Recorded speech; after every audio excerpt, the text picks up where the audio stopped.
नमस्कार, मैं हूँ पूजा पुनेठा और समर्पण कार्यक्रम में आपका एक बार फिर से स्वागत करती हूँ। जैसे कि आप जानते हैं कि इस कार्यक्रम में हम हमेशा आपकी मुलाकात एक ऐसे व्यक्ति से कराते हैं जो समाज के प्रति समर्पित है या समाज के लिए काम कर रहे हैं। आज मैं आपकी मुलाकात एक ऐसी ही युवा महिला से कराने जा रही हूँ। ये आद्या फाउंडेशन चलाती है। इसके अंतर्गत गरीब बच्चों की शिक्षा के लिए काम कर रही हैं और जो बच्चे नशे से जुड़े हुए हैं उन्हें नशा मुक्त कराने के लिए निरंतर प्रयास कर रही हैं, उन्हें रिहैबिलिटेट कर रही हैं। साथ ही साथ ये समाज की उस उपेक्षित वर्ग के लिए काम कर रही हैं जिसे हम हमेशा नजरअंदाज करते आए हैं। ये किन्नरों के लिए काम कर रही हैं। इसके साथ ही मैं वंदना जी का आज के शो में स्वागत करूंगी। वंदना जी, आपका बहुत बहुत स्वागत है। नमस्कार जी।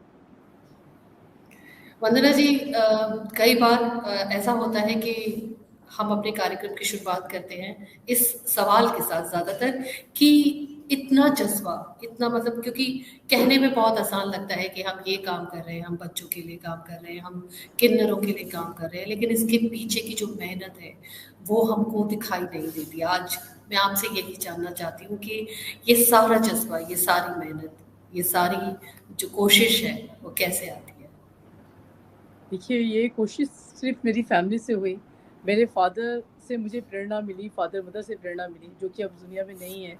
तो मैंने देखा कि मेरे फादर लोगों के लिए, जबकि खुद एक ऑफिसर थे, गवर्नमेंट जॉब में थे, सीबीआई में थे, उसके बावजूद भी वो समय निकाल के शाम को या बच्चों को ट्यूशन्स वगैरह करवाना, सुबह बच्चों को जो है शाखा लगवाना, यानी कि उस टाइम, यानी कि कोई लोग जानते भी नहीं थे, बट लोगों के अंदर जुस्वा, पापा को देख के जुनून इतना रहता था कि अंकल आएंगे 4 बजे सीटी बजाएंगे और हम लोगों को तुरंत अपने कपड़े पहन के और वो प्रैक्टिस करनी है, योगा वगैरह करना है करके।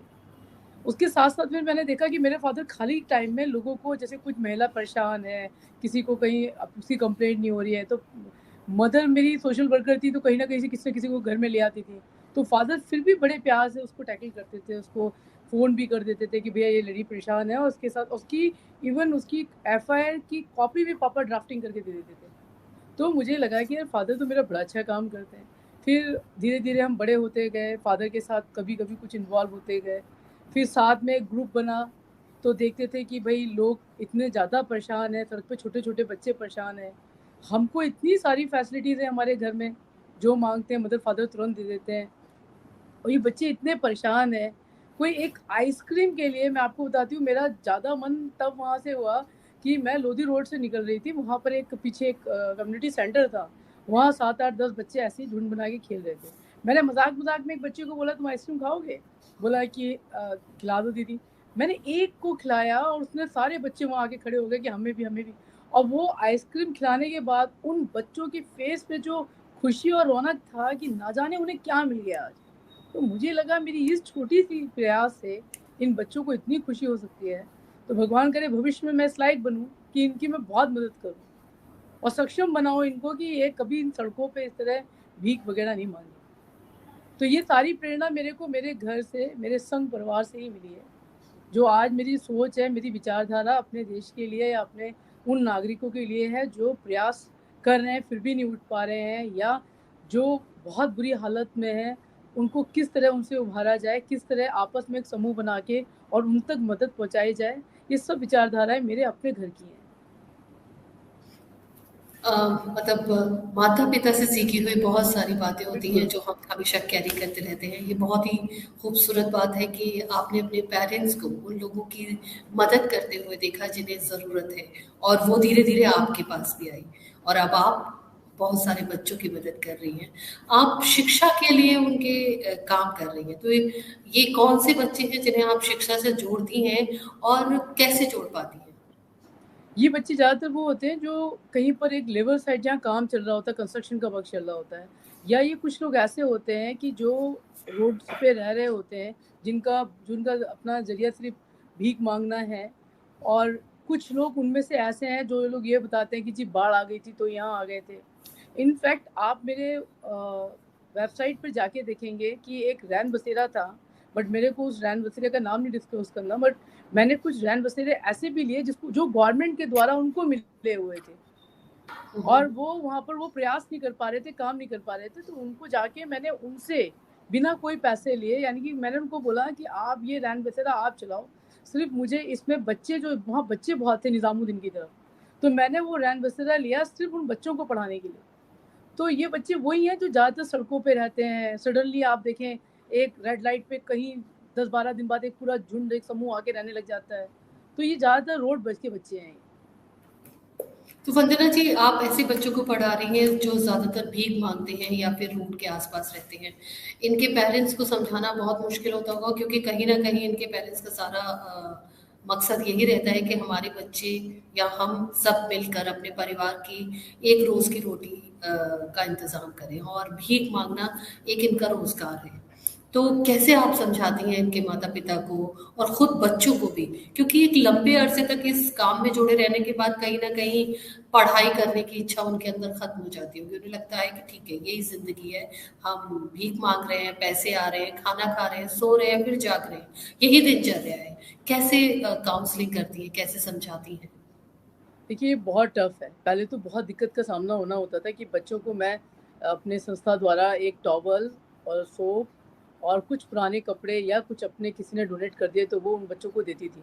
सडनली मैंने देखा जब अब और भी मेरे साथ-साथ अपने भी काम हैं, पर जैसे ही मैं अपने उस सेंटर पे जाती थी, देखती थी वो बच्चा वो काले रंग का पूरा वो लगाकर और गंदी बिल्कुल मुँह कर, तो मैं उसको बोलती थी, "भई तुमको इधर आओ, तुमको नहाने का साबुन देते हैं, कपड़े देते हैं, फिर तुम ऐसे बनकर आते हो।" तो वो हँसते बोलता था, "मेरी मम्मी लगाती है।" तो मैंने उसको बोला कि तुम्हारी मम्मी लगाती है तो अपनी मम्मी को बुला के लेकर आओ। तो उसकी मम्मी आई नहीं। मैंने उस बच्चे को सेंटर में आने से मना कर दिया कि तुम इस सेंटर में नहीं आओ। फिर वो बच्चा अपनी माँ को लेकर आया 3-4 दिन बाद। फिर मेरी जो लेडी वहाँ काम करती थी उसने मुझे कॉल किया कि मैडम वो अपनी माँ को लेकर आया। मैं सब काम छोड़कर आधे घंटे में निज़ामुद्दीन पहुँची। वहाँ उसकी माँ से मैंने पूछा कि ये तुम बताओ, तुमने अपना जीवन ऐसे ही व्यर्थ कर दिया। अब तुम इस बच्चे को यहाँ आने भी नहीं देते हो। जब खाने का समय आता है तो भेज देते हो खाने के लिए। उसे पढ़ाई-वढ़ाई के लिए। तो उसकी माँ का सीधा जवाब था कि ये तो हमारा धंधा है। अगर उस रेड लाइट पे ये नहीं आता तो बाहर के बच्चे आके पैसा कमा के चले जाते हैं। तो उस प्रॉब्लम को दूर करने के लिए मुझे बहुत कुछ फेस करना पड़ा। बच्चों को इंटरेस्ट मुझे खेल में लाना पड़ा कि मेरे पास अभी भी ऐसी कुछ लड़कियां हैं, कुछ बच्चे हैं जिनके घर वाले उनको पीटते हैं, फिर भी वो खेल के बहाने आ जाती हैं कि उनको गेम के साथ साथ पढ़ाई में इतना इंटरेस्ट पैदा कर दिया है कि बच्चे भी इंटरेस्ट लेने लगे। और फिर वो धीरे धीरे फिर वो चेंज होते हैं। बट सडनली यहाँ कि एक्चुअली क्या है कि यहाँ पर फ्री का खाना उनको आराम से मिल जाता है। मैं बहुत सारी झुग्गी बस्तियों में देखती हूँ तो कोई ना कोई खाना बांट रहा होता है, तो वो इतने लेजी हो गए होते हैं कि उनको ज़रूरत नहीं होती है, कि उनको पता है कोई ना कोई तो दे ही जाएगा, नहीं तो हम। तो ये एक बहुत गंभीर समस्या है और उससे अभी तक स्टिल हम जूझ रहे हैं। तो 100 में से 25 लोग निकल पाते हैं, 30 लोग निकल पाते हैं, बाकी वो वहीं के वहीं रहते हैं। पर हमारा निरंतर प्रयास चलता है कि उनको किसी तरह वहाँ से बाहर निकालें। बिल्कुल वंदना जी, आपने ठीक कहा, क्योंकि ऐसे बच्चों को शायद खाना तो मिल ही जाता है, और बिल्कुल खाना जिसके मिलता चलते है। हाँ, उनका सारी जद्दोजहद खाने को लेकर होती है, वो हासिल हो जाने के बाद आपने ठीक कहा वो लेज़ी हो जाते हैं। लेकिन खेल-कूद, यानी उन्हें किसी एक्टिविटी के साथ जोड़ना या किसी वोकेशनल ट्रेनिंग के साथ जोड़ना, ये एक माध्यम हो सकता है कि बच्चे निकल कर आएँ, अपनी बेहतर ज़िंदगी के बारे में सोचें। तो क्या आप उन्हें किसी वोकेशनल ट्रेनिंग, किसी स्किल्स के साथ भी जोड़ रही हैं? नहीं, अभी मैं सेवा भारती में पिछले 1 साल से सेवा भारती में उनका एक उत्कर्ष है, उसमें स्टार्ट किया है। कुछ लोग हैं मगर उसको अभी तक जब से मैं अपना एनजीओ सँभाल रही हूँ, उनको जैसे कि कागज़ के लिफ़ाफ़े बनाना, उनको कहीं से जैसे कि फैब्रिकेशन वर्क होता है जो कि एक्सपोर्ट हाउस से आते हैं, तारे से तारे लगा के दे देना उनको। इस तरह के कामों से निकालने का निरंतर प्रयास किया है उनके घरवालों को। फिर हमारा ग्रुप भी काफ़ी अच्छा बड़ा है, लोग बहुत मिलनसार हैं और हमारे संघ में सबसे बड़ी ख़ासियत है कि हर आदमी एक-दूसरे का हाथ पकड़ के चलता है। अगर किसी को पता लग जाए ना ये प्रॉब्लम है, तो वहाँ कई सारे लोग आकर उसकी जो है उस प्रॉब्लम को हम कैसे उसको वर्कआउट करें, कैसे उसको निकालें। तो ये हमारे संघ की सबसे बड़ी परिभाषा है, जो लोग संघ के बारे में नहीं जानते हैं। तो मैं आपको बताऊँगी कि संघ वहाँ हमारे संगठन के लोग वहाँ खड़े हो जाते हैं, जहाँ कोई नहीं प्रयास कर रहा होता, अपने घर से अपना समय निकाल कर। तो उनको किसी के माध्यम से किसी की दुकान पे लगवा देना। चांदनी चौक में कई सारी दुकानें हैं, तो वहाँ उनको कुछ भी झाड़ू का, पोंछे का, हमारे जो लोग हैं, वो उनके घर में अपनी उनकी माँ को जैसे खाना बनाने का, या कुछ को तो हमने अभी प्रयास भी किया था कि उनको गैस चूल्हे वगैरह दिए थे। कुछ ने प्रयास कर रहे हैं, कुछ ने उनको भी बेच दिया। तो अब हम कुछ ना कुछ रूटीन ऐसा ला रहे हैं जिससे वहाँ कुछ कारोबार स्टार्ट हो। एमएसएमई के स्कीम जो है 2.5 लाख 3 लाख रुपए महीना से अचार वगैरह या कुछ पिकल, इस तरह से कुछ पिकल हो गया या कुछ भी कार्य करके। मास्क के टाइम पे हमारी कुछ 1-2 लोग हैं, उन्होंने मास्क बहुत बनवाया था कॉटन के कपड़े का। तो कुछ ना कुछ हम एक्टिविटी करके उनको निकालने की प्रयास कर रहे हैं, बट ये प्रयास जो बड़ा प्रयास है वो सेवा भारती के माध्यम से होगा। जी। बच्चों को, जैसे कि आपने कहा कि सारे लोग इकट्ठे हो जाते हैं क्योंकि वो जानते हैं कि इन बच्चों की ज़रूरत क्या है, जो बच्चे अभाव में जी रहे हैं, जो लोग वो ज़रूरतें नहीं पा पा रहे हैं, जो एक बेसिक फैसिलिटीज़ बच्चों को मिलनी चाहिए। शिक्षा बच्चे का, हर बच्चे का, शिक्षा हो, सुरक्षा हो या उसकी रोटी हो, न्यूट्रिशंस जो फूड है वो हो, वो हर बच्चे का हक होता है। और सब, जब एक बड़ा समाज जागृत हो जाता है, इस ओर कार्य करता है, तो एक उम्मीद, एक आशा बन जाती है कि ज़रूर आने वाला भविष्य उज्जवल ही होगा। ये बच्चे ज़रूर, ये जो इस चंगुल में फँसे हुए हैं, यहाँ से निकल पाएँगे। वंदना जी, इसके अलावा आप उन बच्चों के लिए भी काम कर रही हैं जो नशे के चंगुल में फँस चुके हैं, जो नशाग्रस्त रहे हैं। आप उन्हें रिहैबिलिटेट करती हैं, उनको नशे से मुक्त कराती हैं। ये बच्चे ज़्यादातर इस नशे में कैसे फँसते हैं और ये मतलब वहाँ से निकालना कैसे संभव हो पाता है?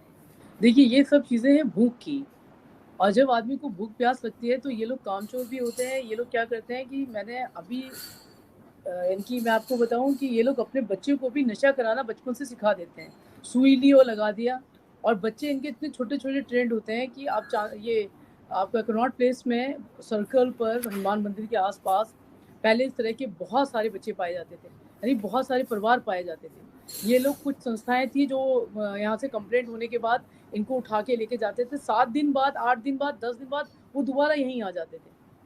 तो ये जो समस्या है, ये बहुत गंभीर समस्या है कि वो अपने साथ साथ और उन बच्चों को भी वही चीज़ों में डालते हैं। हमारी एक संस्था है NMO, national medical health counselling, वो भी एक संघ की यूनिट है।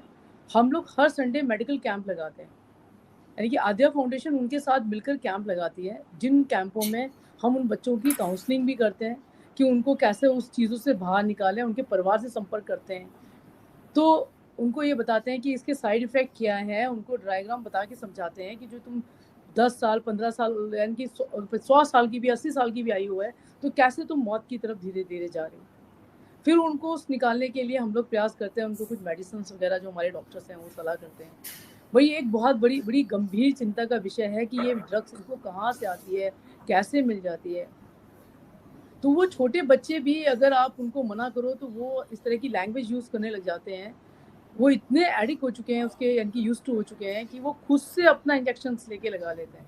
तो उन बच्चों को भी हम लगातार वो प्रयास करते हैं, उनको स्टोरी से, उनको यूट्यूब में 1-2 कुछ दिखाते हैं अपने मोबाइल के ज़रिए, या उनको प्यार से उनकी काउंसलिंग करते हैं। पहले हम हफ्ते में 4 बार काउंसलिंग करते हैं, 3 बार करते हैं, फिर देखते हैं उसका क्या प्रभाव पड़ रहा है। क्या वो हमारे मेडिकल संस्थाओं में जुड़कर वो प्रॉपर इलाज कराएगा कि नहीं कराएगा। तो इस तरह के निरंतर अभ्यास हम लोग करते हैं, जिसमें काफ़ी हद तक सफलता भी मिल जाती है। कई ऐसे नशे के लोग हैं जिन्होंने नशे की हालत के बहुत गंदे-गंदे एक्सीडेंट देखे, बाद में आके बोला कि जी मैडम हमने तो छोड़ दिया। इतनी बुरी मौत मरा है कि नशे में मरने के बाद उस आदमी को पता ही नहीं था वो नाली में गिरा है या क्या हो रहा है, क्या नहीं हो रहा। तो इस तरह से लोगों में भी चेंजेस है, बट काउंसलिंग की इनको बहुत ज़्यादा ज़रूरत है, इनके परिवार को बहुत ज़्यादा ज़रूरत है। एक जनरेशन ब्रेक होगी तो ये लोग इन चीज़ों से बाहर निकलेंगे, क्योंकि बच्चे बड़े ईज़िली देख लेते हैं कि हमारे माँ-बाप जो है बैलून बेच रहे हैं या सामान बेच रहे हैं, और एक पत्ती निकाली और लिया और लगा लिया। बट अब दिल्ली में तो बहुत कंट्रोल किया गया है, दिल्ली में तो अभी है, बट कुछ कुछ स्थान है जहाँ चले जाते हैं फिर ये वापस आ जाते हैं। तो लगातार निरंतर प्रयास कर रहे हैं लोग कि किस तरह उस चीज़ से हम लोग बाहर निकालें लोगों को। वंदना जी, आपने बिल्कुल ठीक कहा। और अभी मैं देख रही हूँ काफ़ी समय से, जैसे कि हम रेड लाइट पे खड़े होते हैं या फिर कहीं भी कोई स्टॉप होता है, तो अब बड़े लोग, जब हम पहले देखा करते थे बड़े जो वयस्क हैं वो आकर भीख मांगते हैं, अब धीरे धीरे ट्रेंड आ गया है कि वो अपने बच्चों को अपने साथ लाते हैं। कई बच्चों को तो होश भी नहीं होता वो क्या कर रहे हैं, और कुछ बच्चे लगातार एक ही बात दोहराते रहते हैं। शायद हम में से कोई उन्हें कहे भी कि आप भीख मत मांगो, हम आपकी पढ़ाई का इंतज़ाम कराते हैं, या ठीक है हम करते हैं, तो उनमें वो मतलब जज़्बा ही नहीं होता, उनको वो इतने अभी अवेयर ही नहीं है। और उनके शायद पेरेंट्स ने इस तरीके से उनकी कंडीशनिंग की गई है, या एक समाज या माहौल ही उन्हें ऐसे मिला है। ऐसे में उनको समझाना, उनकी काउंसलिंग करना और उनको वहाँ से अलग करना, ये आप लगातार करती ही चली आ रही है। इसके अलावा आपने बताया कि नशे वाले बच्चों को भी आप लगातार काउंसलिंग करती है, ये सबसे मुश्किल काम है। नशे में छोटे बच्चे, जैसे भीख मांगने के लिए जो बच्चे वो पकड़ के लाते हैं, क्या वो बच्चे चोरी के बच्चे भी होते हैं? क्योंकि कई बार ऐसा होता है कि हमें पता चलता है कि ये बच्चा उनका नहीं है, ये बच्चा या तो वो कहीं से उठा के ले आए हैं या कहीं से किराए पे लाए हैं या किसी तरीके से भी, ये भी एक तरीके का एक व्यापार, एक बिजनेस शुरू हो गया। बिल्कुल सही कह रहे हो आप। ये ऐसा भी कई जगह देखा गया है, जैसे कि कुछ बच्चियां हैं या जो रोड्स पर मैं लगातार देखती हूँ, उनको बुक्स होता है ड्राइंग की, और एक बुक्स होता है जिसमें ABC और ये आई सब लिखा हुआ होता है विद ड्राइंग, और उनको मैं कलर के 2-3 कलर खाली, यानी कि पूरा तो बहुत कॉस्टली हो जाता है, तो 2-3 कलर दे दिया कि उसको अंदर अंदर ड्राइंग करो, ये करो। कुछ टाइम बाद जब हम वहाँ जाते हैं पता करने के लिए कि अरे वो कहाँ गई, वो अभी आ रही है, वो कहाँ गई, अभी वो ना उधर गई खेल रही होगी, जब हमको नहीं मिलती तब पता लगता है कि भाई उसकी माँ आई थी ले गई, या वो अपनी मौसी के साथ चली गई। तो वो सडनली हमें भी नहीं पता लगता वो बच्चा गया कहाँ। और फिर एक देखो एक दूसरा समूह आके वहाँ रहना चालू कर देता है। तो इसकी जो ट्रैकिंग है अब तो काफ़ी कम है, बट मगर जैसे निज़ामुद्दीन में मैं बहुत देखा था, निज़ामुद्दीन की तरफ और अपने सिपी की तरफ एक दो लेडीज़ थी, उनके पास 5-7 बच्चे थे।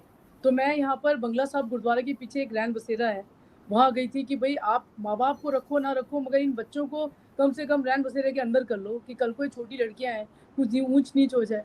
वो उन्होंने नहीं रखा। फिर एक दिन मेरे को पता लगा जी 2 तो वहाँ तो रोहिणी में रह रहे हैं, बाकी के वो बच्चे जो है मेरी जो दोस्त थी वो ले गई। तो ये समझ में नहीं आता है कि ये बच्चे कहाँ से आए। कभी-कभी रैन बसेरों में भी सड़कों पे भी देखने को मिलता है कि गाँव की कोई माँ होगी अपनी बेटी को ले आई है और बोलेगी बाढ़ आ गई। राजस्थान में तो बाढ़ आई नहीं है, फिर तुम यहाँ क्या करने आई हो? तो थोड़े टाइम बाद समझ में आता है कि उसकी बेटी प्रेग्नेंट है। 9 महीने या 8 महीने के बाद वो बच्ची को डिलीवर करते हैं और डिलीवर करके इन्हीं भिखारियों के हाथ सौंप कर वो भाग जाते हैं। उन्हें पता ही नहीं होता कि वो आए कहाँ थे और चले कहाँ गए। तो ये बच्चे जो है धीरे-धीरे कुछ ये लोग पाल लेते हैं, कुछ लोग पता नहीं कहाँ साइड में कर देते हैं।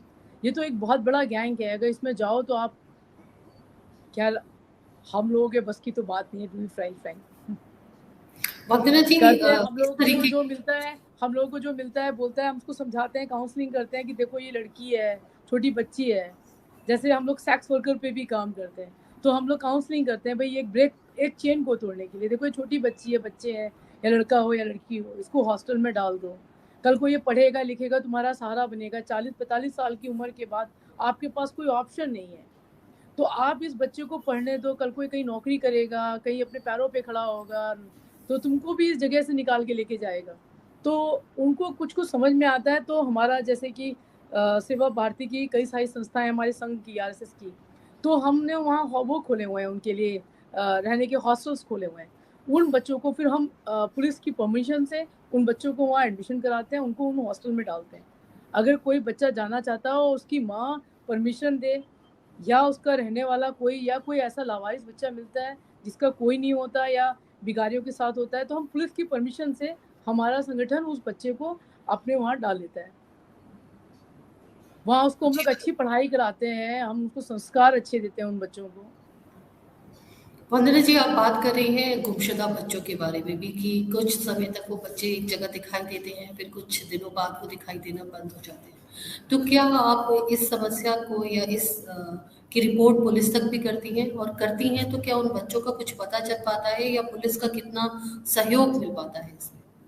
देखिए, कुछ जगह तो क्या होता है कि हम उन बच्चों को ले जाके अपनी संस्थाओं में पुलिस के माध्यम से उनको हम लोग रख लेते हैं, पर जिनमें हमको पता ही नहीं लगता कि थे कौन, पासपोर्ट क्या है, कहाँ से आए, कहाँ चले गए, कहाँ हैं, तो हम अपने जो सीनियर जो होते हैं उनके माध्यम से बता देते हैं। बट उन्हीं के अपने ही घर परिवार के लोग होते हैं जो ये बोल देते हैं कि हमारे चाचा का है या हमारे ताऊ का है। तो हम लोग को जहाँ लगता है कि कंप्लेंट करनी चाहिए, वहाँ हम कंप्लेंट ज़रूर करते हैं। बट ऐसा हमारे को, हम कोशिश यही करते हैं उन बच्चों को वहाँ से निकाल के किसी तरह उनको किसी भी अनाथ आश्रम में उन बच्चों को पहुँचाएँ, जहाँ उनको पर्टिकुलर अच्छी एजुकेशन मिले। जी। वंदना जी, आप काम कर रही हैं समाज के उस उपेक्षित वर्ग के साथ भी, जिसे शायद कभी माँ बाप भी नहीं अपनाते। कभी घर में इस तरीके से किसी किन्नर बच्चे का जन्म होता है तो माँ बाप भी उसे उस समाज को सौंप देते हैं और समाज भी उन्हें नहीं अपनाता। आप वहाँ पर कैसे जुड़ी, वहाँ कैसे उस तरफ? ये जो किन्नर समाज के लिए काम करने का जो मेरा मन बना, ये मैंने अपने लोधी रोड में कुछ किन्नर जो है शादी बच्चे होते थे तो भीख वो मांगने आते थे, गाना बजाना करते थे, पैसे मांगते थे और इतना ज़्यादा मांगते थे कि हम लोग गवर्नमेंट जॉब में कहाँ से उतना पे कर पाए। तो एक दो बार देखा गया उनके साथ छोटे से बच्चे आए तो मदर से पूछा तो उन्होंने बताया किन्नर बच्चा पैदा हुआ है तो उसके घर वालों ने उसको दे दिया है करके। बाद में जब मैं संस्थाओं में काम करने लगी तो हमारे हुसैन जी हैं, नुसरत हुसैन नाम है उनका, वो मंडावली में रहते हैं। तो उन्होंने मुझे वहाँ बुलाया कि आप मंडावली में काम करो मैडम, मंडावली में बहुत बच्चे हैं, मंडावली हो गई, लक्ष्मी नगर के एरिया, टैंक रोड वगैरह हो गया। तो जब मैं वहाँ करने गई तो मैंने वहाँ पर एक किन्नर समाज का समूह देखा वहाँ। तो वहाँ देखा वो छोटे बच्चे देखे कि इनको लालन पोषण ये लोग कैसे करते हैं। अब ये तो आपको ही पता है उनको अपने पालने के लिए बेचारों को कितना संघर्ष करना पड़ता है, रेड लाइट पर आकर कितना। तो आप देखो कभी कभी तो इतना ज़्यादा हो जाता है कि हमें लगता है कि अरे इनको कौन पैसा देगा, बदुआ देके जा रहे हैं। तो वो जो उनकी जो अंदर की तड़प होती है ना, उनको भी होता है कि भाई हमें इतना पैसा इकट्ठा करके अपने सरदार को भी देना है, अपने लिए भी निकालना है। तो एक टारगेट फिक्स होता है इन लोगों का। तो जब मैंने देखा यार छोटे बच्चे को ये लोग कैसे पाल रहे हैं, बिना माँ के उसको छोड़ दिया है। तो हम लोगों ने एक मुहिम चालू करी कि उनसे बात करके देखो आपके पास कोई बच्चा आता है ना तो उसका आप लालन पोषण का जो भी होता है 2,000 2,500 रुपये हम लोग मिलके दिया करेंगे। वो उस बच्चे के लिए, उस बच्चे को आप जब तक वो बच्चा 12 14 15 साल का ना हो जाए दीदी उसे काम मत कराना। बट हमने भी देखा कुछ हद तक ये लोग मानते हैं, कुछ हद तक नहीं मानते हैं। फिर हमने ये विचार बनाया है, दिल में मेरे ऐसी कामना है, मैंने की है कि जब हम लोग कुछ अपना समूह सब इकट्ठा करके कुछ करेंगे तो एक लेंगे ज़मीन लेकर वहाँ पर इन बच्चों के लिए हम हॉस्टल बनाएंगे। क्योंकि आपको एक मैं बात बताऊँ कि आज तक हमारे लोगों ने इस समाज को एक्सेप्ट नहीं किया। ये सबसे बड़ा दोष हमारे समाज का है। हम आज भी उनको बड़े हीन भावनाओं से देखते हैं कि अरे ये दूर जाएं। अभी हमारे मेडिकल कैंप भी हम लोग लगाते हैं वहाँ पर। सबसे ज़्यादा उनको प्रॉब्लम स्किनर्स को होती हैं, शारीरिक प्रॉब्लम बहुत ज़्यादा उन लोगों को होती है। तो हमने वहाँ इनकी प्रॉब्लम्स को देख के पहले प्रयास किया है मेडिकल कैंपों द्वारा कि हम मेडिकल कैंप से धीरे धीरे पहले इनको अपने से जोड़ें। तो वहाँ पर हमारे समाज में जो ये छुआछूत, ये भेदभाव, तो ये इनने हम लोगों को इन लोगों से दूर कर दिया है। तो इनकी प्रॉब्लम जब तक हम समझेंगे नहीं तो ये अपनी खुद के लोगों की भी प्रॉब्लम नहीं समझेंगे। ये सिर्फ अपने लिए जी रहे हैं। इनको ये है कि जैसे मैं मरूंगा मेरे आगे पीछे कोई नहीं होगा, वैसे ये अभी पैदा होकर आया है इसके भी आगे पीछे कोई नहीं होगा। तो ये लोग छोटे बच्चों को भी उसी तरह छोड़ देते हैं कि भाई ठीक है पल रहा है पालो बस को। तो हमने भी ये सोचा है कि आने वाले समय में हम एक हॉस्टल बनाएंगे जहाँ 50-55 साल की जो किन्नर हो जाया करेगी उसको वहाँ पर हम रखा करेंगे। और जो ये छोटे बच्चे जो लोग दे देते हैं इनको हम रेड लाइट पे नहीं जाने देंगे, इनको भीख नहीं मांगने देंगे, इनको अच्छी एजुकेशन देंगे ताकि इनके माँ बाप को भी शर्म फील हो कि कैसे उन्होंने एक दूध पीते बच्चों को ऐसे निकाल कर ऐसे जगह भेज दिया जहाँ उनको यही नहीं पता कि रात में वो रोएगा तो कौन उसको चुप कराएगा, कौन लोरियाँ देगा, कौन माँ ये देखेगी कि उसको बुखार है, खांसी है, क्या है क्या नहीं। कितना कठोर दिल करके उस बच्चे को सिर्फ समाज में वो जलील ना हो कि ऐसा बच्चा उनके घर में पैदा हो गया इसलिए उठा के उन्होंने उस बच्चे को दे दिया। तो ये हम सभी समाज के उन लोगों से आपके चैनल यूट्यूब के माध्यम से अपील करेंगे कि किन्नर समाज बहुत ही, हमारे लोग कहते हैं कि ये विष्णु जी की उसकी ब्रह्मा जी की नाभि से उत्पन्न हुआ है। यानी कि कुछ ऐसे हमारे शास्त्रों में एक तरफ हम भगवान को मानते हैं, दूसरे हमारे अगर आप पुराण पढ़ो, आप हमारे शास्त्र पढ़ो तो उसमें आप देखोगे किन्नर समाज का शुरू से ही उल्लेख है। मगर जो हालत किन्नर समाज की स्थिति है जो इस समय, उसके लिए हम लोग बहुत बड़े उसमें दोषी हैं। हम उनको 10-5 हज़ार रुपये दे के शादी ब्याह में भगा देते हैं, अरे किन्नर आ गए जल्दी दो और भगाओ इनको। अगर हम इस समाज को एक्सेप्ट करने लग जाए, ये भूल जाए किन्नर है और हम ही में से हम ही जैसे हैं, तो इनकी लाइफ में वो परिवर्तन आएगा कि आप सोच भी नहीं सकते। हम इनकी बद्दुआओं से डरते हैं मगर हम दुआ लेने का काम भी तो नहीं करते। हम सिर्फ जी। दिखावे के लिए दुआ मांगते हैं कि वो आ गए हैं, ढोल बजा रहे हैं तो 10,000 बस उनको फेरा और पकड़ा दिया, 15,000 दे दिया। किन्नर की अगर सेवा करनी है और सचमुच उनसे दुआ लेनी है तो आप उनके प्रति पूरी तरह से सेवा भाव पैदा करो। आप उनको उन स्थितियों से निकालो। आप ये सोचो 40-50 साल, 60 साल की 50 साल के बाद कौन उस किन्नर को देखने आएगा? आप तो देखते ही हैं कि आज भी क्या रेड लाइट पे जाओ तो कितना बुरी तरह वो शीशा पीटना चालू कर देते हैं। तो अभी हम लोग को ये सोच बदल देनी चाहिए उन माँओं को जिन्होंने अपने बच्चों को डोनेट कर दिया इन लोगों को। उनको एक बार जाके उसकी हाल लेना चाहिए कि किस स्थिति में है। मैं तो देखती हूँ स्थिति, और मेरे जैसे कई सारी संस्थाएँ भी होंगी निश्चित जो इस संस्था पे काम कर रही हैं किन्नर पर। तो आप देखेंगे तो आपकी आँखों में से आँसू आ जाएगा कि यार कैसे माँ कोई अपने बच्चों को इनको दे सकती है, और कैसे वो पेरेंट्स हैं जिन्होंने इन किन्नरों को अपने घर से निकाल दिया, इनको एक जगह छोड़ दिया, एक समाज का टप्पा लगा के, एक किन्नर समाज। तो ये बड़ा दुखद बात है, हमारे समाज में इस चीज़ को दूर करना चाहिए। और वो प्रयास तभी होगा जब समाज में हम उसे कहते हैं जहाँ पर सबकी सोच एक हो, सबकी भावनाएँ एक हो, तब समाज बनता है। तो हम लोग को उसकी बहुत सख्त आवश्यकता है। जी, बिल्कुल वंदना जी, आपने ठीक कहा क्योंकि कहीं न कहीं माँ-बाप पर भी समाज का एक प्रेशर होता है या एक दबाव होता है या यही सिखाया गया है कि 2 ही वर्ग हैं, या तो पुरुष है या महिला है। इसके अलावा अगर तीसरे वर्ग से एक बच्चा आता है तो उसको स्वीकार नहीं किया जाएगा, उसको जो समाज के लोग हैं सिर्फ़ वही उसको पालेंगे।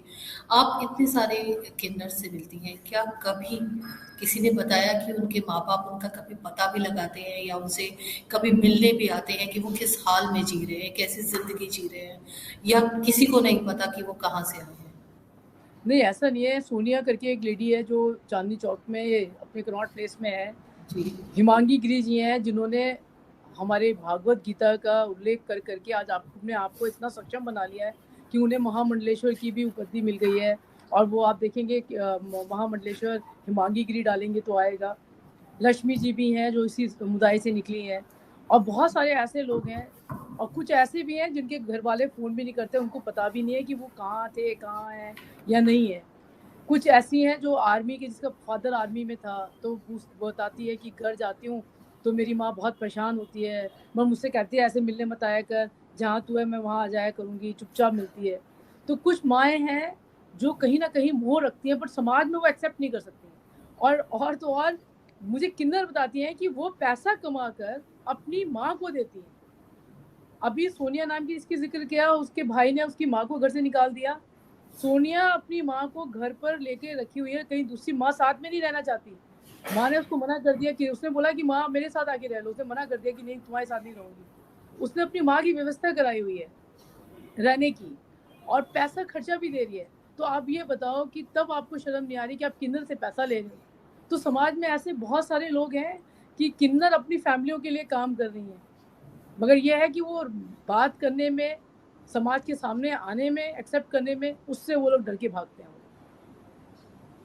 वंदना जी, आप काम कर रही हैं बच्चों की शिक्षा के लिए, आप काम कर रही हैं नशा से घिरे हुए बच्चों को रिहैबिलिटेट करने के लिए, आप काम कर रही हैं किन्नरों के उस समाज को समाज ही स्वीकार करे इसके लिए, उनकी ज़िंदगी बेहतर हो, उनका जीवन संवरे। तो कहीं न कहीं लोग भी आज आपको सुन रहे हैं, वो चाहेंगे वो आपके साथ जुड़ें। आप भी चाहेंगे कि लोग आगे आकर आपकी मदद करें। तो अगर कोई आपकी मदद करना चाहे तो कैसे वो आपसे संपर्क कर सकता है?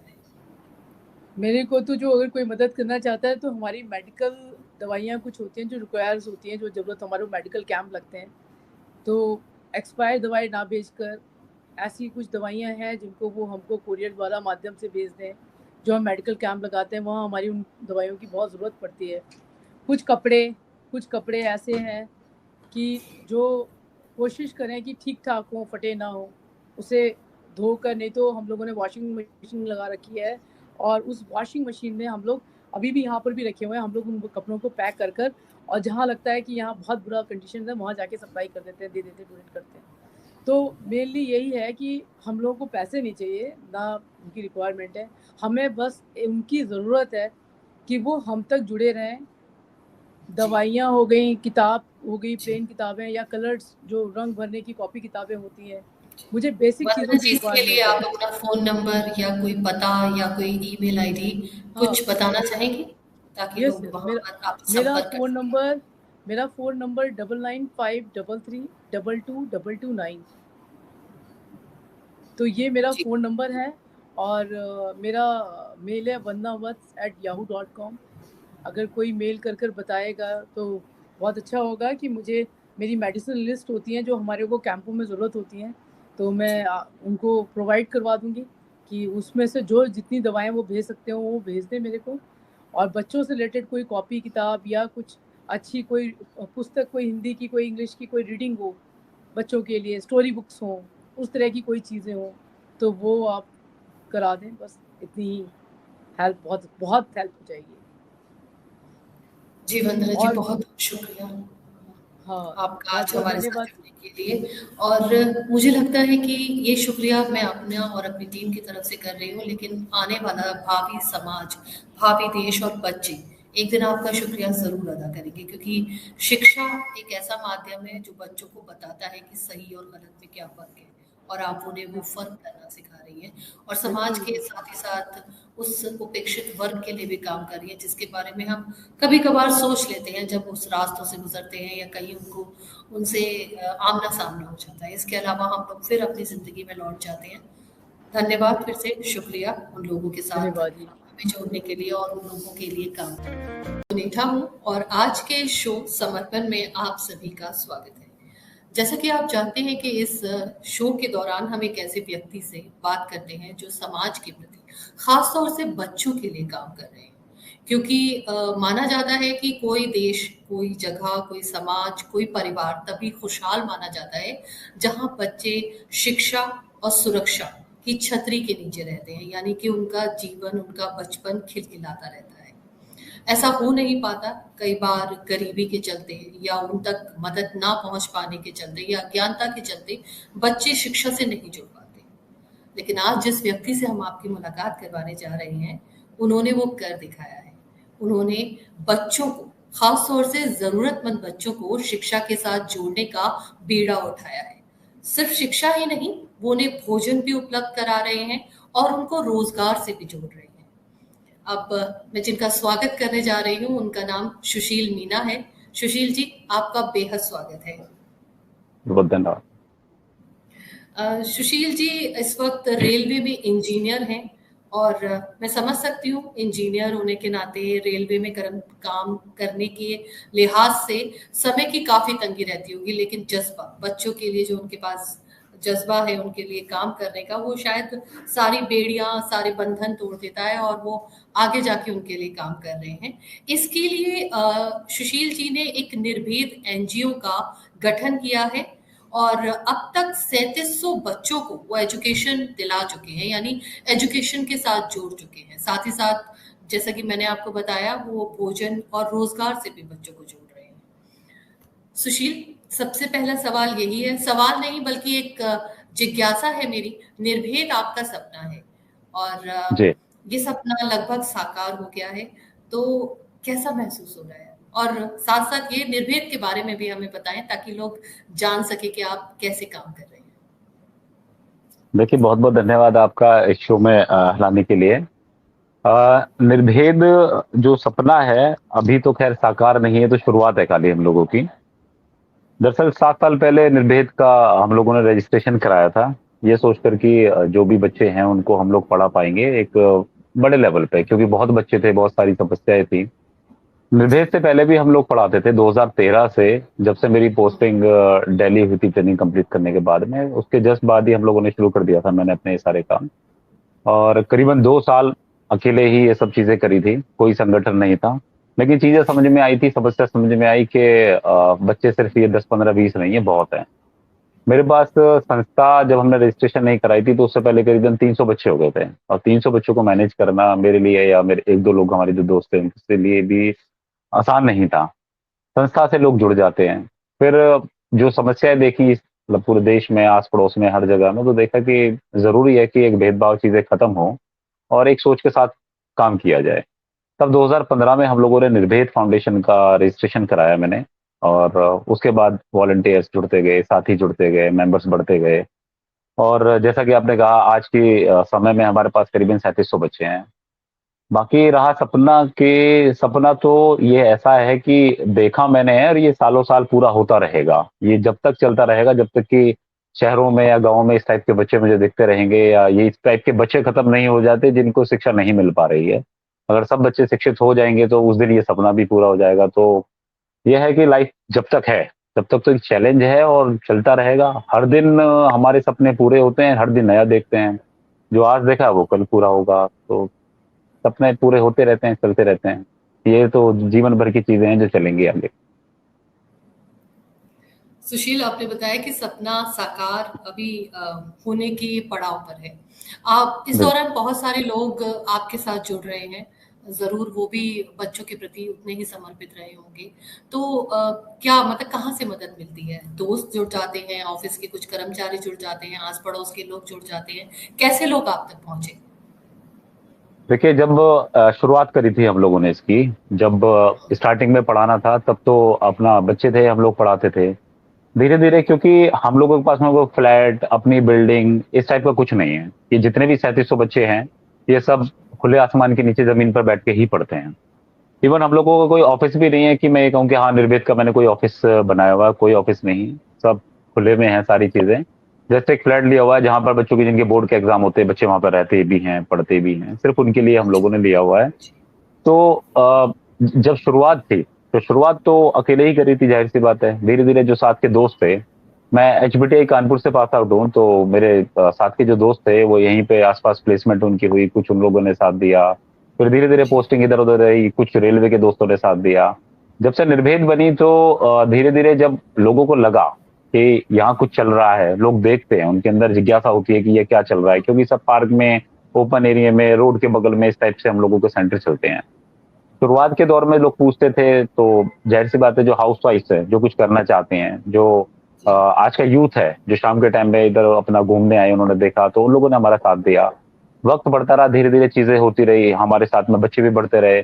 तो इस समय अगर मैं कहूँ सबसे ज़्यादा मुझे साथ किसका मिलता है, तो कॉलेज स्टूडेंट्स का मिलता है। बच्चे आते हैं इंटर्नशिप करने के लिए अपना, उनको कॉलेज में सर्टिफ़िकेट रिक्वायर्ड होता है। बाकी आते सर्टिफ़िकेट और कॉलेज की नीड की वजह से हैं, पर यकीन मानिए एक बार जुड़ने के बाद में जब वो सेंटर और बच्चों से मिलते हैं, तो हाँ। एक अलग ही माहौल होता है उस समय में, और बच्चे अपना इंटर्नशिप कंप्लीट करने के बाद भी हमारे साथ जुड़ जाते हैं। बाकी जैसे काफ़ी हाउसवाइफ्स हैं, एजुकेटेड हैं, वो अपना घर का काम करने के बाद में हमारे पास आते हैं, मिलते हैं। और एक सबसे बड़ी, इनसे बड़ी टीम हमारी हमारे बच्चे हैं। जिन बच्चों को हम लोग पढ़ाते हैं, क्योंकि पिछले 7 साल से तो मैं शक्तिगंज 4 जैसे इंदिरापुरम का सेंटर चल रहा है, 9 साल से यहाँ जी। पढ़ा रहे हैं, तो वो बच्चे भी बड़े हो गए हैं।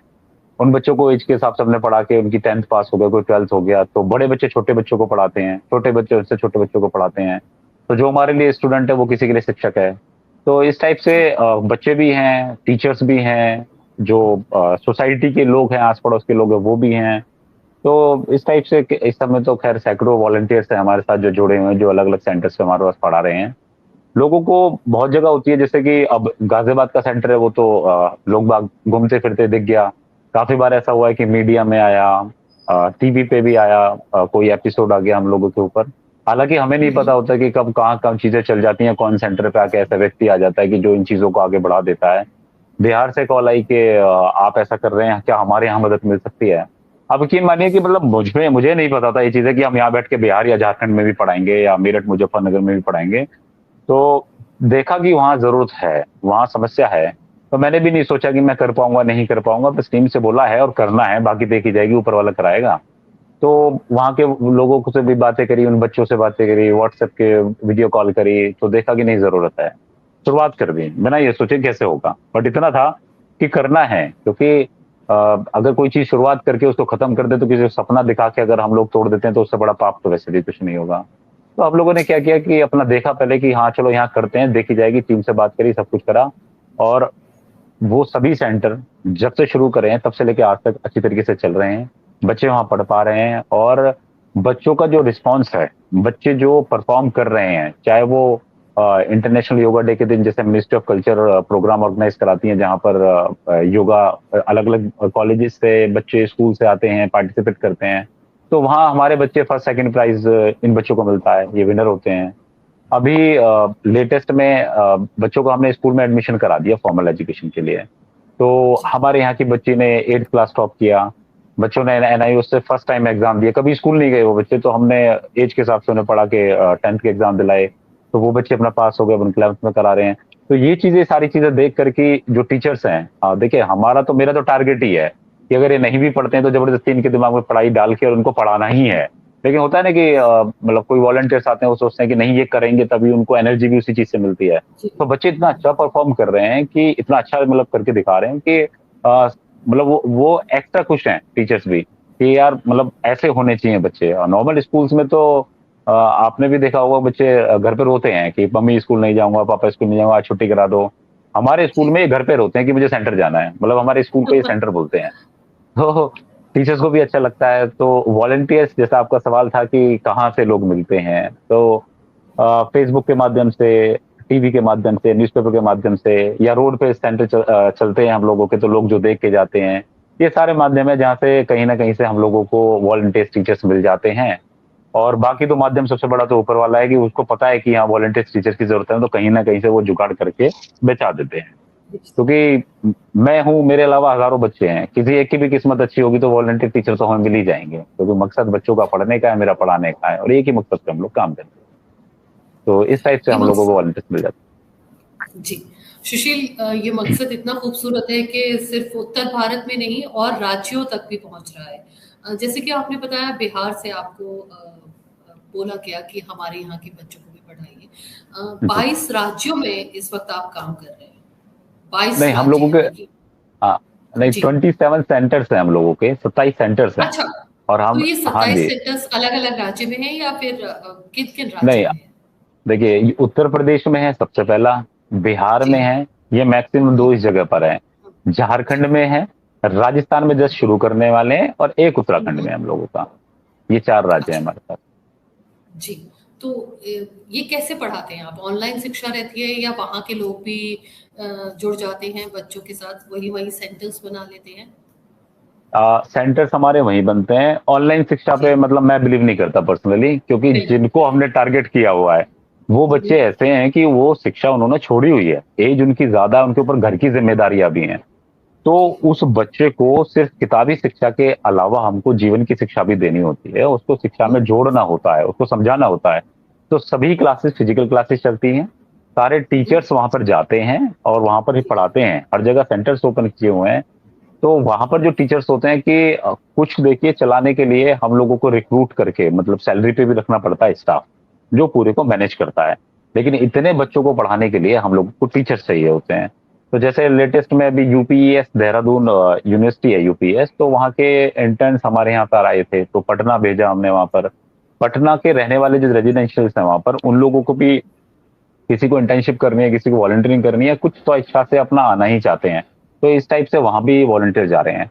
और पटना की तो, जो हमारा बिहार का सेंटर है पटना, उसकी तो खूबसूरती है कि वहाँ पे जो गाँव में सेंटर है, तो वहाँ की जो महिलाएँ हैं, मैं वो महिलाएँ हैं, लेकिन उनकी एज ज़्यादा नहीं है, 22-23 साल की है, किसी ने 10th करी, किसी ने 12th करी है, बट वो भी आज की डेट में पढ़ रही हैं, इन बच्चों को हुँ, पढ़ा रही हैं। हमने उनको भी बोला कि आप पढ़िए, आप भी अपनी शिक्षा पूरी करिए, जो शायद उनका सपना कहीं खत्म हो गया था।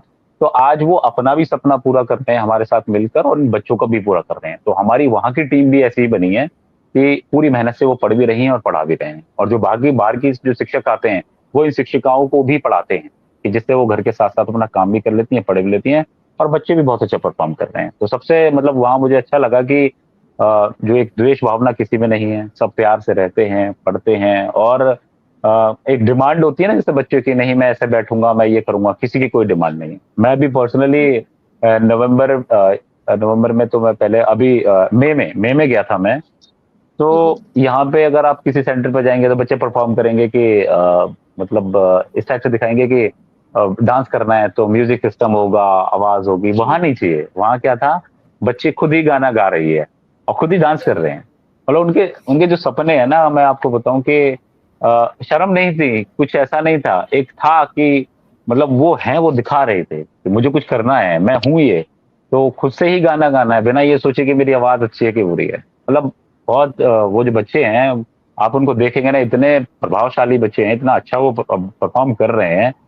तो मैंने उनको यहाँ पे बुलाता हूँ मैं, दिल्ली में भी, गाज़ियाबाद में भी, जब कोई फंक्शन होता है इधर। एक बार ग्रेटर नोएडा में हुआ था, तो वहाँ पर करीबन 22 स्कूल्स ने पार्टिसिपेट किया था, टोटल 11 थे उसमें, गेम्स, एक्टिविटीज़ वगैरह। तो 7 हम लोगों के बच्चे जीते थे, तो बिहार से भी आए थे। बेचारे लेट हो गए थे। तो वो जो उनका जो संस्कृति है वहाँ की, बिहार के जो लोकगीत वगैरह होते हैं, वो अपना प्रिपेयर करके आए थे। एक शिक्षक के लिए भी, देश के लिए भी, सब चीज़ों के लिए भी, और जो उनकी आवाज़ है या उनके जो काम है वो अंदर से निकलते हैं। तो वो बच्चे हैं वहाँ पर ऐसे कि अगर आप कभी उनसे मिलेंगे तो आपको खुद ही लगेगा।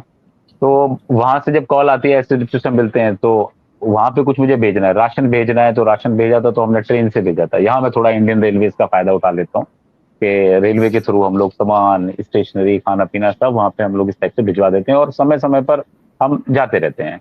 तो क्लासेस वहाँ पर जैसा आपने पूछा तो क्लासेस फिजिकल होती है, लेकिन हाँ, डेली बेसिस पर व्हाट्सएप पे फ़ोटोज़, उनके डाटा, कितने टीचर्स आए, कितने बच्चे आए, एब्सेंट थे कि नहीं थे, बच्चों को क्या नीड है, पर डे हम लोग डेली शाम को ऑफिस के बाद मैं आके पूछता हूँ, चीज़ें पता लगती हैं और जैसा ही नीड वहाँ पे होती है, तो जल्द से जल्द हम लोग उस चीज़ को करने की कोशिश करते हैं।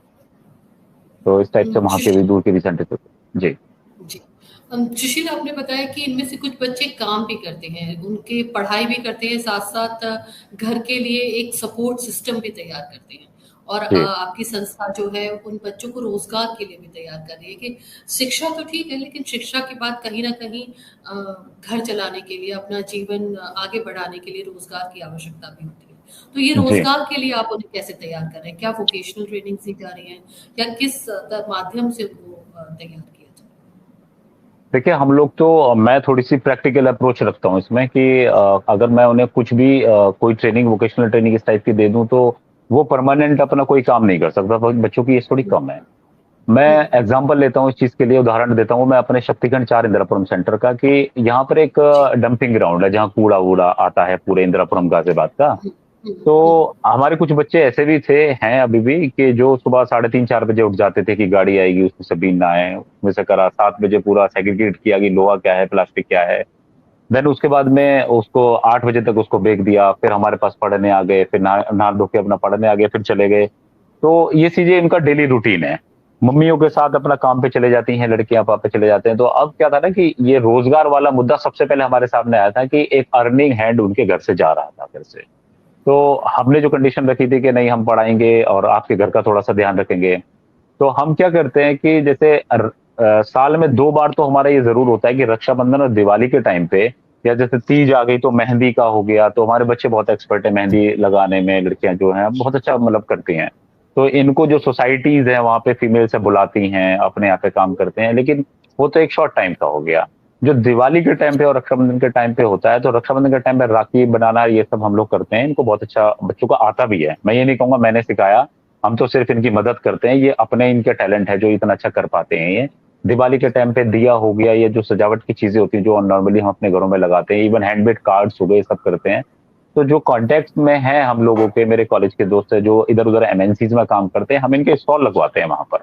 जिससे क्या है इनकी सेल बढ़ जाती है और वो सेल जो होती है इनकी 2 दिन, 3 दिन के अंदर ये लोग इतनी सेल कर लेते हैं कि 3-4 महीने का अपना वो इनकी मतलब इनकम हो जाती है।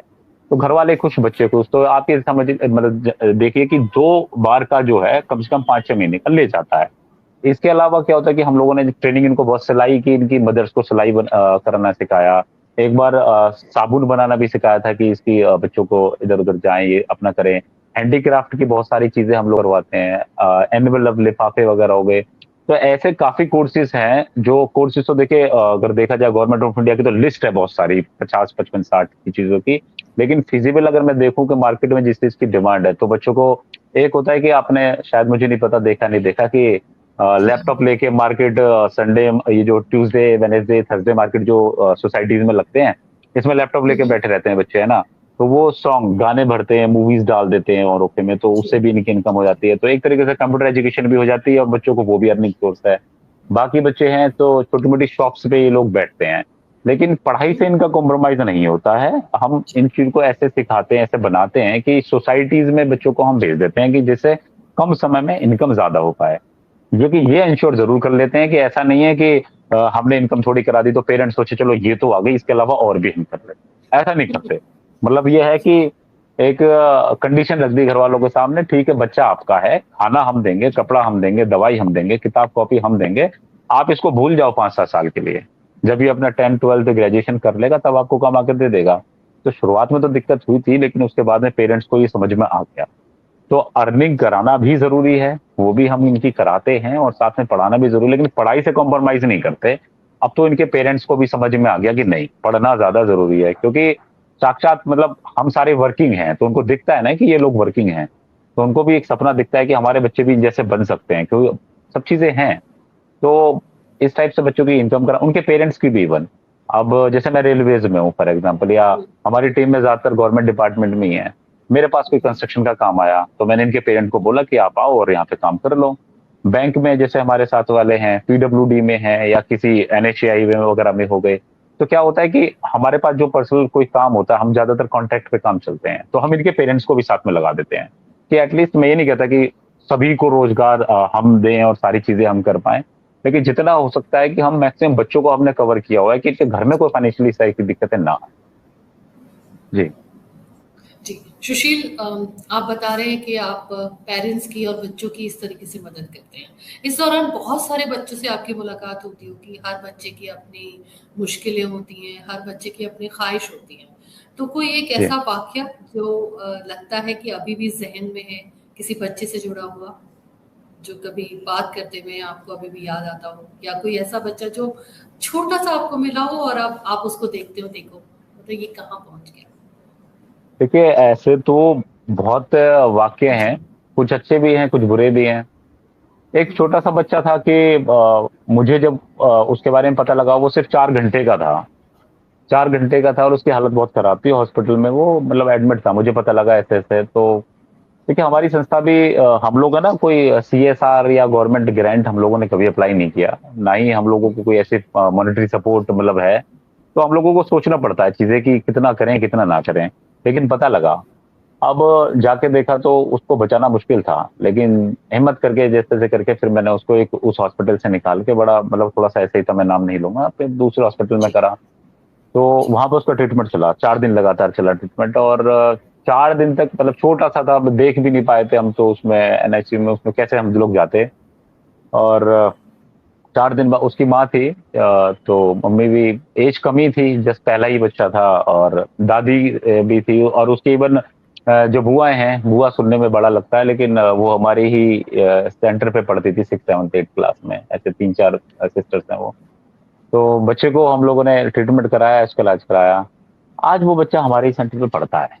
तो मतलब उस बच्चे से तो मैं आपको बताऊं कि ऐसा नहीं लगता कि वो किसी और का बच्चा है, ऐसा लगता है जैसे अपना ही हो, क्योंकि पैदा हुआ सामने था, हाथ में था, वहाँ इलाज कराया उसका, और आज वो हमारे सेंटर पे पढ़ता भी है। ऐसे हमारे सेंटर पे पढ़ने वाले 5, 6 बच्चे हैं जो हमारे सामने ही पैदा हुए हैं।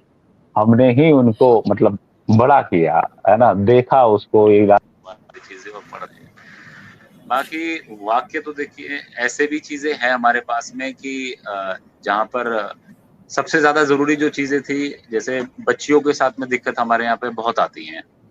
और वो ऐसे कि जैसे मैंने कहा कि हमारे पास हॉस्टल या इस टाइप की फैसिलिटी नहीं है, तो बहुत सारे बच्चियां ऐसी होती हैं स्लम के एरिया में कि जिनकी पेरेंट्स उनकी शादी करने के पीछे पड़े रहते हैं।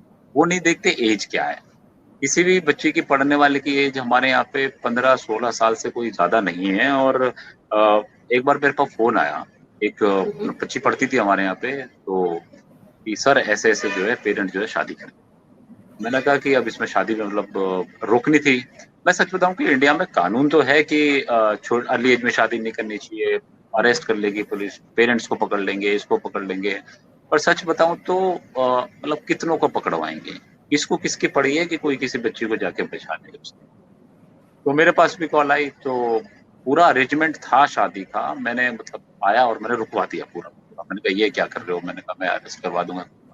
पर आप समझ सकते हैं कि एक संस्था चलाने वाले, मेरे तो बहुत बच्चे हैं ना, अगर मैं किसी से मतलब इस टाइप से आके कह रहा हूँ तो कल को मेरे लिए ही बच्चे मतलब दिक्कतें होंगी, वो सारी चीजें होंगी। पर खुशी इस बात की ज्यादा थी कि उस बच्ची को हमने रोक लिया। और उसका आधार कार्ड, उसके पेरेंट्स बहुत चालू होते हैं, आधार कार्ड पे तुरंत ही 1800 ऊपर करवा लेते हैं, 500 रुपए दे के कहीं भी। कोई चेक करने वाला नहीं है कि क्या चल रहा है। उसको रोक लिया। आज खुशी मिलती है कि वो लड़की आज 10th में मतलब पढ़ रही है। हाँ, ऐसे और भी बच्चे आए हैं। बहुत लोगों का तो हमें पता ही नहीं लगता, यहाँ से गाँव ले जाते हैं, शादी कर लेते हैं। तो हुँ, मुझे लगता है कि मतलब ऐसा नहीं होना चाहिए था। और उनके सपने मुझे मतलब पर्सनली ऐसा लगता है, फील मतलब करता हूँ ये चीज़ें कि अगर मेरे पास मतलब इस टाइप की अरेंजमेंट होता हॉस्टल का या चीज़ों का, तो मैं उनके पेरेंट्स को घुसने ही नहीं देता वहाँ पे कि जब तक ये कुछ बन नहीं जाती तब तक आपकी एंट्री नहीं है। तो वो क्या करते हैं, शादी करते हैं। तो ये भी एक समस्या थी। लेकिन बच्चों को जब देखता हूँ कि मतलब आज वो पढ़ रही है, और आप सोचिए ना कि आपके सामने रिजल्ट आ रहा है, एक छोटी-सी बच्ची जिसकी शादी करने वाले थे, जो हाइट भी इतनी कि हमारे कंधे से नीचे आ रहे हैं। आज वो हमारे सामने बराबर खड़े होके और पूरा रिजल्ट लेके नाम रोशन कर रहे हैं अपने माँ-बाप का भी। माँ-बाप को खुशी मिलती है, उन लोगों को भी, लेकिन आप उस समय तो नहीं था ना उनको कि एक दिन इनका भी ऐसे होगा। तो अच्छा लगता है कि मतलब अब देख कर के ऐसा हो गया, लेकिन है, डर है अभी भी मुझे, और भी बच्चियाँ हैं जिनको ऐसे रोकना है। तो ऐसे बहुत वाक़ये हैं जो लाइफ़ से गुज़रे हैं, निकले हैं चीज़ें। अभी अभी आप बात कर रहे थे कुछ पेरेंट्स की या माँ-बाप की जो अपने बच्चों को की तरफ उतना ध्यान नहीं दे पाते, बल्कि मैं ये कह सकती हूँ वो कहीं न कहीं मजबूर हैं। लेकिन हम सोसाइटी के पढ़े-लिखे लोग भी बच्चों को कई बार सड़कों पर भीख माँगते हुए देखते हैं। उनको देखते हैं कि वो बेसिक जो फैसिलिटीज़ हैं, जो हर बच्चे का एक हक है, वो उन्हें नहीं मिल पाते। लेकिन हम लोग अपनी मजबूरी की ज़्यादा दुहाई देते हैं, हमारे पास समय नहीं है, ये काम तो सरकार का है, हम क्यों करें, ये काम तो एनजीओज़ का है, हमारे तो इसमें कोई ज़िम्मेदारी नहीं है, और ये कह के ज़्यादातर लोग पल्ला झाड़ लेते हैं।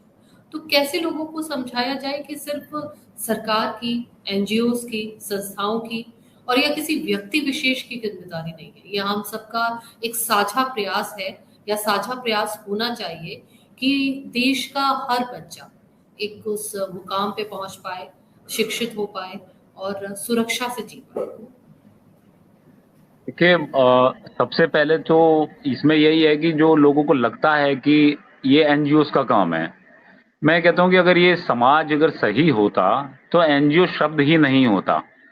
दूसरा, सरकार जो काम कर रही है, सरकार अपनी तरफ से सही काम कर रही है, लेकिन सरकार भी पॉलिसी लाती है, काम तो वो कर्मचारियों से कराएगी ना, और वो कर्मचारी कौन है? हम, आप, सब दुनिया है, ये समाज ही तो है। दूसरी बात कि अगर मैं ये कहूँ कि देखिए, देशभक्ति की भावना हर व्यक्ति में दिखती है 15 अगस्त, 26 जनवरी के टाइम पे, और पूरा हफ्ता रहती है। तिरंगे लग जाते हैं घरों में, डीपी में लग जाते हैं, और भारत माता की जय सब व्यक्ति बोलते हैं। बस एक वो बॉर्डर मूवी का एक डायलॉग था सुनील शेट्टी का कि ये धरती मेरी माँ है, और सब कहते हैं भारत माता की जय। अगर मैं ये कहूँ कि भारत आपके आप माता मानते हैं, तो उसके जितने सपूत हैं, जो बच्चे हैं, जो ये देशवासी हैं, वो भी आपके बहन-भाई हो गए कहीं न कहीं।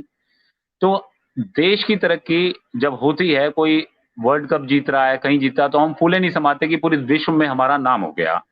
मैं ये कहता हूँ कि अगर एक घर की तरक्की भी तब मानी जाती है जब उस घर के सभी सदस्यों की तरक्की, नहीं तो पड़ोसी ताना मार देता है। बिल्कुल, मैं आपको उस भाषा में समझा रहा हूँ जो ये समाज जिस भाषा में बात करते हैं। अब मैं ये कहता हूँ कि अगर मान लीजिए कि हमारे घर की तरक्की जब होगी, जब हम घर के सभी सदस्य तरक्की होंगे, तो हम कैसे मान लें कि मेरी तरक्की तो हो गई, लेकिन मेरे मोहल्ले में कहीं कोई झुग्गी होगी या आस-पड़ोस होगा, जो स्लम होगा या जो गरीब होगा, उसका बच्चा नहीं पढ़ेगा, तो क्या देश की तरक्की हो जाएगी? दूसरी बात कि अगर मान लीजिए कि हम शिक्षित हैं, शिक्षित होने का मतलब सिर्फ ये नहीं है कि मैंने शिक्षा ग्रहण करी, मेरी डिग्री के अनुसार मुझे जॉब मिली, काम मिली और उससे मुझे सैलरी मिल गई, तो मैं एक शिक्षित व्यक्ति हो गया। शिक्षित व्यक्ति का, एक इंसान का, एक देशवासी का, यहाँ के नागरिक का ये भी कर्तव्य बनता है कि वो अपनी शिक्षा के माध्यम से औरों को भी शिक्षित करे। वो अपने ज्ञान को बाँटे। और जो हमारी समस्या है ना कि हम सोचते हैं कि अगर हम पढ़ लिख गए, हम कमा रहे हैं, हमारे बच्चे हैं, बट हमारे समाज में भी एक डर रहता है, बच्चों को अकेले नहीं भेजेंगे, कोई पकड़ लेगा, चोरी-चकारी हो जाएगी। मैं कहता हूँ कि आप ये भी सोच के चलिए कि इस चोरी-चकारी को रोकने के लिए, इस गलत दुनिया को जो बन रही है, इसको रोकने के लिए ही अगर हम मतलबी होकर अपने लिए ही सोचें, अपने बच्चों के लिए, अपने आगे वाले बच्चों को सोचें कि उनके साथ कुछ गलत ना हो। हम ये सोचकर ही समाज को पढ़ा दें, या हम ये सोचकर इस समाज को पढ़ाएँ, इन लोगों की मदद करें कि हमारे देश की तरक्की तब होगी जब यहाँ का हर व्यक्ति शिक्षित हो जाएगा। तो देखिए, समझने के तो बहुत तरीके हैं। मैं ये नहीं कहता कि सामने वाला व्यक्ति कहेगा नहीं, पर्सनल लाइफ़ ज़रूरी है, सबकी होती है। हर कोई हर किसी जैसा काम नहीं कर सकता। ये अपनी-अपनी सोच है सबकी। अगर मान लीजिए मैंने बीड़ा उठाया है कि मुझे शिक्षित करना है, जैसा मैंने स्टार्टिंग में कहा कि हाँ, अभी मेरा सपना पूरा नहीं हुआ। मेरा सपना तो तब पूरा होगा कि जब मैं देश के हर डिस्ट्रिक्ट में अपना एक स्कूल खोल दूँ जहाँ पे सब स्लम के पढ़ पाएँ। ये एक सपना हो गया, लेकिन इसको मैं पूरा करने में लग रहा हूँ। मैं ये नहीं कहता कि आप कोई बड़ा या छोटा सपना देखिए। आप अपने जीवन में अगर 2 बच्चे भी पकड़ लेते हैं जिनको शिक्षा नहीं मिल पा रही है, जो नहीं हो पा रहे हैं, आप उनको पढ़ाइए। मैं कहता हूँ आप पढ़ाइए भी मत, आपको समय नहीं मिल रहा है, आप उनको स्कूल में ही एडमिशन करवा दीजिए। आप किसी भी माध्यम से किसी बच्चे को, गलत रास्ते पे जाते हुए बच्चे को अगर शिक्षा की ओर अग्रसर करते हैं, उसका एडमिशन भी करा देते हैं, तो मैं ये मानूँगा कि सच में ये काम हो गया। हमें क्यों करना है ये, इसके तो बहुत सारे रीज़न हैं, जैसा कि मैंने बताया। मैंने नॉर्मल भी बताया, वो चीज़ें बताया कि हम जहाँ रिलेट कर सकते हैं उन चीज़ों को। अभी मैं आपको बताऊँ कि जैसे मैंने अब ये सोचें कि अपने आप हो जाएगा, अपने आप नहीं हो सकता ये चीज़ें। ये इसलिए नहीं हो सकता, हम उन बच्चों को पढ़ाते हैं जो कभी या तो शिक्षित मतलब स्कूल नहीं गए हैं या किसी भी कारणवश छोड़ना पड़ गया। जिन बच्चों को जस्ट अभी 10th का एग्ज़ाम मैंने दिलवाया, वो कभी स्कूल नहीं गए थे, तो ऐज के हिसाब से उनके एजुकेशन लेवल हमने पहुँचा के उनको 10th का करवा दिया। तो अब जब वो स्कूल में एडमिशन लेने जा रहे हैं, कुछ स्कूल उनको एडमिशन नहीं दे रहा, ये कहकर कि हम एनआईओज़ को नहीं एडमिशन देते। कुछ कहता है आपके पास आधार कार्ड नहीं है, आपके पास ये नहीं है, डॉक्यूमेंट नहीं है, बट आप मतलब आपसे मतलब ये समाज तो पढ़ा लिखा है, ये जाके तो उस स्कूल में बात कर सकता है कि भैया ये पढ़ना चाहते हैं। सर ये पढ़ना चाहते हैं, इनका शिक्षा का अधिकार है, राइट टू एजुकेशन के तहत आप इनको एडमिशन दीजिए। तो हो सकता है कि जो बच्चा सच में पढ़ना चाहता हो, लेकिन इस कारणवश भी ये रुक जाते हैं। एक तो इनको इतना नॉलेज नहीं है, इतने अवेयरनेस नहीं है कि पढ़ने से इनका क्या होगा। तो अगर हम लोग इनको अवेयर करें और थोड़ी-सी मदद कर दें खाली कि जहाँ ये डॉक्यूमेंटेशन की वजह से ये रुक जाते हैं या ये एक कदम ही तो चाहिए खाली। एक बार बच्चे का कदम स्कूल में पड़ गया, तो बच्चा जाना स्टार्ट कर देता है। तो मुझे ऐसा लगता है कि आप ये मत सोचिए कि ये मतलब ये सरकार का या एनजीओ का किसी मतलब हाँ, और बाकियों का काम है, ये हम सबका काम है। इसको आप एक तरीके से धार्मिक उसमें भी ले सकते हैं। जन्माष्टमी गई है, भगवान श्री कृष्ण की सबने पूजा करी, सब लोगों ने 12 बजे के बाद चाँद को देखकर वो करा। आप मैं ये कहता हूँ ईश्वर की पूजा करो, उससे वरदान माँगो, लेकिन भगवान श्री कृष्ण से मुझे ऐसा लगता है ये सीखना चाहिए कि वो आम जनता के साथ रहते थे, वो ग्वालों के संग रहते थे, वो पूरे गाँव के साथ उन्होंने कभी भेदभाव नहीं करा, उन्होंने सबकी मदद करी। एक बार आप भगवान से माँगो, लेकिन अगर एक बार आप उनके कर्म पे भी चलेंगे ना, तो भगवान आपको बिना माँगे दे देंगे। आप इस लालच में भी कर सकते हैं। हमें अपना समाज सुधारना है, चीज़ें हैं तो हमारे पास लाखों बहाने हैं कि हमें क्यों करना चाहिए। लेकिन ये भी सत्य है कि अगर नहीं करना है तो उसके भी करोड़ों बहाने हैं। बट मुझे ऐसा लगता है कि हमें एज़ अ इंसान, एज़ अ ह्यूमन बीइंग हमें एज़ अ सिटिज़न करना चाहिए। ये ईश्वर तो देख रहा है ना, वहाँ नोट होती हैं सारी चीज़ें ना, तो मुझे मुझे लगता है करना चाहिए ये सब चीज़। देश को ज़रूरत है। मैं हमेशा अपनी ज़्यादातर पोस्टों में कहता हूँ कि जो हमारे भारत के संविधान की प्रस्तावना है, मैं उसकी बस स्टार्टिंग की लाइन लेता हूँ कि we the people of India need the people of India. हम भारत के वासियों को ज़रूरत है भारत के वासियों की। हम बातों से आगे नहीं बढ़ेंगे, एक-दूसरे के साथ से आगे बढ़ेंगे। हमें एक-दूसरे का साथ देना चाहिए। ये देश अपने आप बढ़ जाएगा और जब हमें जो गर्व महसूस होगा ना, वो आप मतलब एक बार करके तो देखिए किसी बच्चे का एडमिशन। आपकी वजह से किसी की लाइफ़ अगर बन गई ना, तो आप सोच नहीं सकते आपने क्या पाया। वो जो सुकून, वो जो खुशी मिलती है ना, उसका कोई वो नहीं है। सुशील ने हमें हर तरीके से कन्विंस किया है, चाहे ये कहा जाए कि इसे धार्मिक तरीके से जोड़ दिया जाए कि आप भगवान की राह पे भी चलना चाहते हैं तो भी भगवान ईश्वर यही कहता है कि सबका विकास यानी कि सब लोगों को साथ लेके चलना चाहिए। अगर अपनी सुरक्षा के लिहाज से भी देखा जाए तो वो भी एक बात ठीक है, जब समाज पढ़ा लिखा होगा, एजुकेटेड होगा, तो क्राइम खुद ब खुद कम हो जाएगा। और इसे अगर समाज के भाव से देखा जाए तो ठीक है, समभाव से देखा जाए तो भी ये है कि जैसे हम हैं वैसे दूसरे भी रहें। सुशील, मैं यहाँ से आज हमारे शो के माध्यम से काफ़ी सारे लोग सुन रहे हैं, आपके साथ जुड़ रहे हैं। अगर इनमें से कोई भी व्यक्ति आपके साथ जुड़ना चाहे, आपकी फाउंडेशन की मदद किसी भी तरीके से करना चाहे, तो वो कैसे आप तक पहुँच सकता है? आप बताएँ। देखिए वैसे तो निर्भेद फाउंडेशन अगर वो सोशल मीडिया पे कहीं भी अगर देखेंगे तो सब जगह मिलेगा। बट क्योंकि इस मुहिम में मतलब मैं हमेशा खुद पर्सनली तैयार रहता हूँ, तो मेरा नंबर है मैं बता देता हूँ 9599044255। ये मेरा पर्सनल प्रोफेशनल इकलौता नंबर है, जो कि हमेशा ऑन रहता है।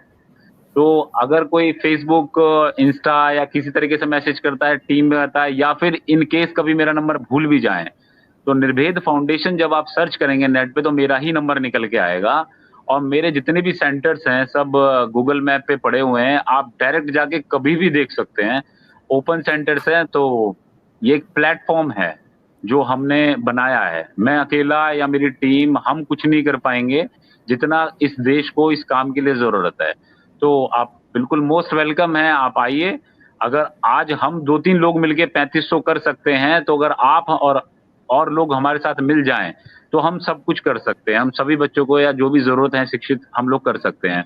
आप मुझसे डायरेक्ट कॉन्टैक्ट कर सकते हैं इस नंबर पर, और कभी भी आप फ़ेसबुक से या मैसेज जो भी करेंगे, वो मेरे पास ही डायरेक्ट आएगा, मेल मेरे पास आएगी, मैं खुद उसका रिप्लाई करूँगा, और कभी भी आप निर्भेद के किसी भी सेंटर पे आ सकते हैं। मुझे याद आ रहा है, मैंने कहीं पढ़ा था कि स्वामी विवेकानंद जी ने कहा है कि गरीब तक, यानी कि हर किसी तक शिक्षा नहीं पहुंच सकती, तो शिक्षा को हमें हर व्यक्ति तक पहुंचाना चाहिए, और इसका मतलब है पूरा समाज ही जिम्मेदार है। और सुशील, पूरे इंटरव्यू में, पूरी हमारी बातचीत के दौरान लगातार हम लोगों को जिम्मेदार होने की तरफ इशारा कर रहे हैं कि यानी कि एक व्यक्ति अगर 2 बच्चों की पढ़ाई का ज़िम्मा भी लेता है, तो धीरे-धीरे कहीं न कहीं हर बच्चा शिक्षा के साथ जुड़ जाएगा और एक खुशहाल समाज, देश का निर्माण होगा। सुशील, बहुत-बहुत शुक्रिया इंडिया फॉर चिल्ड्रन के साथ जुड़ने के लिए और इतना खूबसूरत संवाद हमसे करने के लिए। हम समाज की तरफ से आपका आभार व्यक्त करते हैं कि आप एक ऐसे समाज का, भावी समाज का निर्माण करने में जुटे हैं जो कि बच्चों के सारे ख्वाब पूरे करेगा। बहुत-बहुत धन्यवाद। इसके अलावा जी, थैंक यू सो मच। इसके अलावा मैं अपने सब सुनने वालों से और देखने वालों से अपील करूँगी कि हमारे यूट्यूब चैनल को सब्सक्राइब करें, लाइक करें, और अगली बार समर्पण में फिर से किसी के साथ बातचीत होगी। बहुत-बहुत शुक्रिया। Thank you so much.